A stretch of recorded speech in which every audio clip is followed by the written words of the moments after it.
Hello दोस्तों, आप सबका स्वागत है मेरे चैनल पे। आज हम सीखेंगे ASP.NET MVC में फोल्डर या डायरेक्टरी से फाइल्स की लिस्ट कैसे डिस्प्ले करें। तो चलिए शुरुआत करते हैं। आप देख सकते हैं सॉल्यूशन एक्सप्लोरर में यहाँ पर एक फ़ोल्डर है फाइल्स नाम का, जिसके अंदर मैंने 3 फाइल्स स्टोर कर रखी है। इन्हीं फाइल्स को हम डाउनलोड कर इस प्रोजेक्ट में देखेंगे। तो चलिए अब आगे बढ़ते हैं।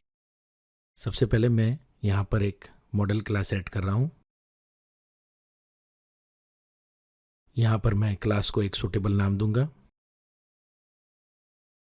अब मैं ऐड बटन पर क्लिक कर रहा हूँ और लीजिए हमारी मॉडल क्लास रेडी है। अब यहाँ पर मैं एक प्रॉपर्टी ऐड कर रहा हूँ, फाइल नेम, जिसका इस्तेमाल डायरेक्टरी से फेच की गई फाइल्स के नेम को स्टोर करने के लिए होगा। तो इसी के साथ हमारी मॉडल क्लास रेडी होती है। अब हम चलते हैं कंट्रोलर की ओर।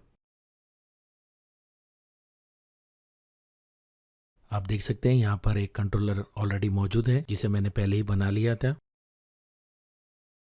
अब मैं यहाँ पर एक नेम स्पेस ऐड कर रहा हूँ, system.io। फाइल्स और डायरेक्टरीज को एक्सेस करने के लिए जो क्लासेस का इस्तेमाल होता है वो system.io नेम स्पेस के अंदर आती है। अब हम चलते हैं इंडेक्स एक्शन मेथड के अंदर। यहाँ पर सबसे पहले मैं एक स्ट्रिंग अरे बना रहा हूँ। इस अरे के अंदर डायरेक्टरी से रीड की गई फाइल्स का पाथ को स्टोर किया जाएगा। मान लीजिए यहाँ पर 3 फाइल्स फेच की जाती है, तो तीनों फाइल्स का जो फाइल पाथ होता है वो इस अरे में स्टोर हो जाएगा। आप देख सकते हैं यहाँ पर मैंने डायरेक्टरी क्लास के गेट फाइल्स फंक्शन का इस्तेमाल किया हूँ, और यहाँ पर मैं server dot map path function का इस्तेमाल करके जो फाइल्स फोल्डर का रिलेटिव पाथ है उसे पास कर रहा हूँ। Server dot map path function relative path को एब्सोल्यूट पाथ में कन्वर्ट कर देता है। यहाँ पर मैं शॉर्ट में बताना चाहूँगा कि जो पाथ अभी आप देख रहे हैं उसे रिलेटिव पाथ बोला जाता है, और एब्सोल्यूट पाथ यानी कि पूरा के पूरा पाथ यानी कि d:/project/प्रोजेक्ट का नाम /फाइल्स, इस तरीके का। आगे आप देख सकते हैं कि मैंने एक लिस्ट कलेक्शन बनाया हूँ फाइल मॉडल क्लास का।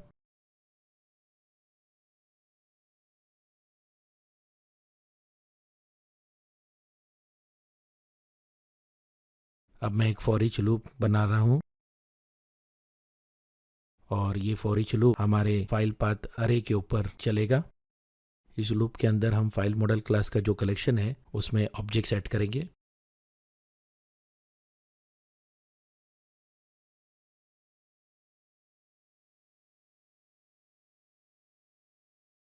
आप देख सकते हैं मैंने फाइल नेम प्रॉपर्टी को सेट किया है, और मैं पाथ को फाइल नेम में कन्वर्ट कर रहा हूँ। और ये करने के लिए मैंने पाथ क्लास का गेट फाइल नेम फंक्शन का इस्तेमाल किया है। ये फंक्शन फाइल पाथ एक्सेप्ट करता है और हमें फाइल नेम रिटर्न करता है। अब हम फाइल कलेक्शन को व्यू को रिटर्न कर देंगे ताकि हम वहाँ पर उसे एक्सेस कर सकें।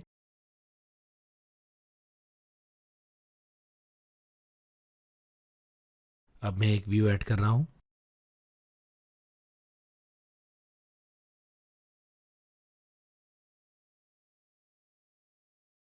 सबसे पहले मैं मॉडल क्लास की नेम स्पेस को इनहेरिट कर रहा हूँ।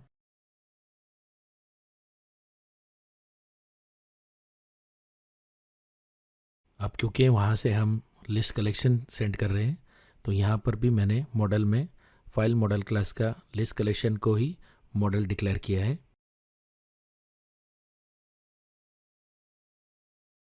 आप सभी से निवेदन है कि आप मेरे चैनल को सब्सक्राइब करें और बेल आइकन दबाना ना भूलें। अब फाइल्स का डेटा डिस्प्ले करने के लिए यहाँ पर मैं एक HTML टेबल बना रहा हूँ। इस टेबल में 2 कॉलम्स होंगे। सबसे पहले एक कॉलम में फाइल का नाम डिस्प्ले होगा और दूसरे कॉलम में डाउनलोड की लिंक डिस्प्ले होगी। अब जो टेबल की रो है उसे मैं डायनेमिकली जनरेट करूँगा, और इसलिए मैं एक फॉर ईच लूप का इस्तेमाल कर रहा हूँ।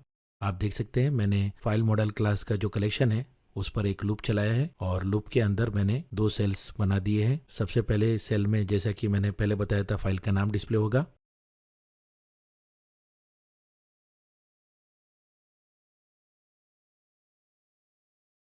और दूसरे सेल में मैं एक हाइपरलिंक ऐड करूंगा, और उसके लिए मैं HTML हेल्पर क्लास के एक्शन लिंक मेथड का इस्तेमाल कर रहा हूँ।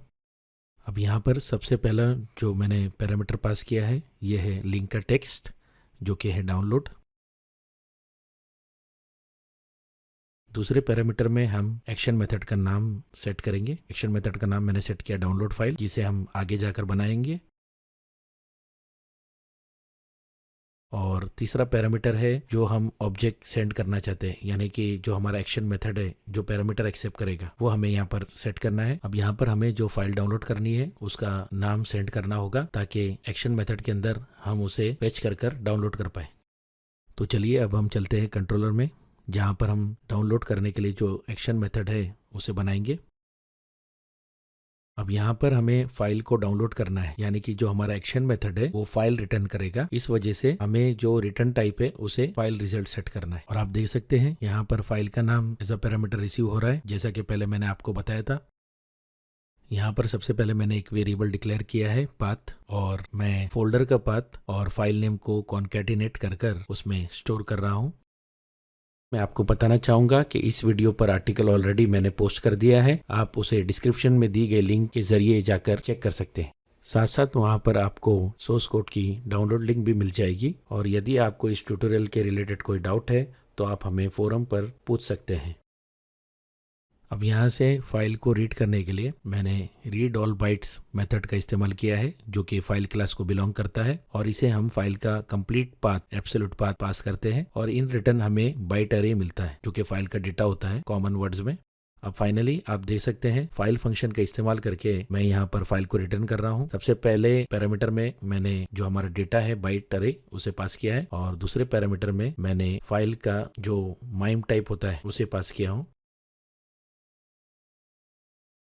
और तीसरा पैरामीटर है फाइल नेम। और इसी के साथ हमारी प्रोग्रामिंग कंप्लीट होती है। तो अब हम हमारे प्रोग्राम को रन कर चेक कर सकते हैं। तो आप देख सकते हैं यहाँ पर फाइल डिस्प्ले हो रही है। अब मैं किसी भी लिंक पर क्लिक करूँगा तो आप देख सकते हैं नीचे ब्राउज़र में फाइल डाउनलोड भी हो रही है। तो इसी के साथ हम वीडियो के अंत में आते हैं। आज हमने सीखा कि किस तरह हम डायरेक्टरी से फाइल्स को रीड कर व्यू में डिस्प्ले कर सकते हैं। साथ ही साथ हमने सीखा कि किस तरह हम इंडिविजुअल फाइल्स को डाउनलोड भी कर सकते हैं। आपका बहुत बहुत शुक्रिया वीडियो देखने के लिए। प्लीज़ लाइक, शेयर और सब्सक्राइब करें। जल्दी मिलेंगे अगले वीडियो में।